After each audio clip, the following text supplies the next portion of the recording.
because it means on the one hand that growing the economy now, improving education, creating new jobs for people might have the consequence of not strengthening the ANC further, but in fact accelerating its demise.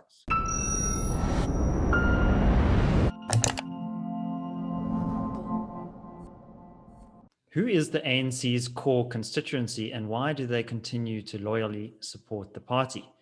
Well, the Centre for Risk Analysis has recently conducted some polling, which reveals some startling insights about the nature of ANC support. Joining me to discuss this is Frans Cronje of the Centre for Risk Analysis. Frans, could you tell us what are some of the key insights that emerged from this data? These numbers are amazing. When you poll, what happens is you get back these spreadsheets, these reams of data about the country and people's opinions and what they think. And you work through those. It takes a lot of time and you try and draw out insights. And I presented to the team internally some of the latest data yesterday. Stuff's amazing. It shows you this. The ANC is getting weaker. We've known that. We've said that on this channel. Our clients know it very well. And it's now in a zone where it can lose an election. But when you drill much more deeply into the party, you find out where it's losing support and in which constituencies and where is it holding up. And the results are broadly this. Amongst employed South Africans, amongst South Africans with relatively high incomes, amongst South Africans with relatively high levels of education, the ANC is in terrible trouble. It's far below 50% of the support there. But amongst South Africans in the most terrible of socioeconomic circumstances, with no employment outlook at all, no likelihood of finding a job, amongst people who are unemployed and don't even look for work because they know they won't find a job. For example, amongst households, individuals with terribly low incomes, the ANC is at its strongest, and in some of those categories, it is actually very strong. So an odd thing has started to happen to ANC support, I think. When it started dipping, the ANC support peaked in 2004 at 69%. And thereafter it's fallen. It's now fallen to 57% in the election of 2 years ago. When it started to fall, our sense is that the ANC was losing support to people who had had aspirations, a function of the progress the country had made between 94 and 2004. They were terribly disappointed that things weren't working out. Then they became frustrated and they dropped the party. What we might be seeing in the latest data now is that for a significant chunk of South Africans, life has become so terrible over the past decade. You know, we can show, David, that I think since 2008, I think it's around about there, South Africa has added a net 300,000 jobs to the economy. Now, that's just appallingly terrible in every sense you could think. 300 over that full period. You need, if you want to bring the black unemployment rate down to the white rate, South Africa needs to add 1 million jobs a year to its economy. So it just gives you a sense of things. What has happened over the past decade as living standards have stagnated, in many cases reversed, dependency has increased. We now have more people getting social grants than people in employment, is that the very desperate do not have much by way of aspirations anymore. Just making it through the day, the week, the month, the year is the key thing. And where they see the government help them with that via promising a social grant or supplying a social grant or something of that nature, that might be enough to shore up ANC support.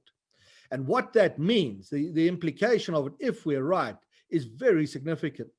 Because it means, on the one hand, that growing the economy now, improving education, creating new jobs for people, might have the consequence of not strengthening the ANC further, but in fact accelerating its demise.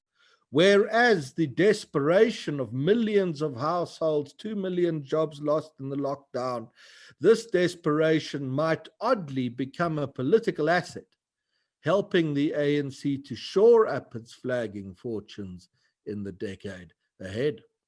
So, Frans, what does this mean in terms of policy that we might see coming out of the ANC government in the future?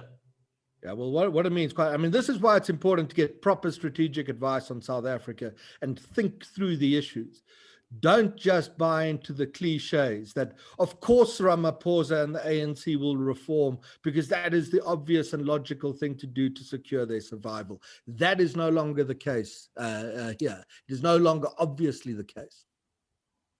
What it means is that the dogmatic ideologues in the party who are opposed to reform for ideological reasons, and the more corrupt elements of the party who are opposed to reform because they fear being prosecuted and going to jail, now have a very strong political case that they can begin to make internally to say that the reformers are wrong and are placing us at risk.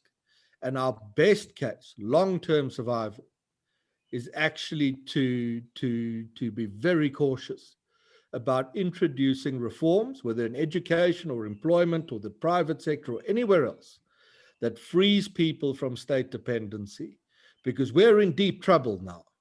We've lost the support of the upwardly mobile. They're gone. Black, white, the urban middle classes, etc. They've left us. That's obvious. Look at the ANC support in urban areas, the local government election results, the losses of Cape Town, of Johannesburg, of Port Elizabeth, of Pretoria. It's all there already. We knew it already.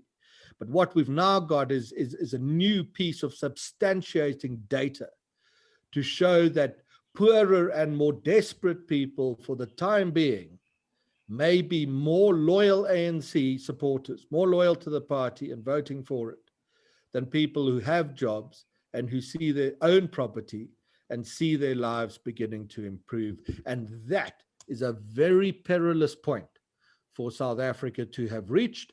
And when you ponder why it is that the ANC so drags its feet on introducing policies that could position South Africa to become a vibrant, high-growth, competitive emerging market, one of the pieces of information you should ponder is the data that we've given a little bit of here in this short little clip today, but far greater volumes of it exist and substantiate the argument further. Frans, thank you very much. If you enjoyed this analysis, you might want to attend one of the CRA's online webinars where we go into these trends in more detail. There's a link in the description below to our 30-day free trial. You can access all of our content through that route. My name is David Ansara. Until next time, take care.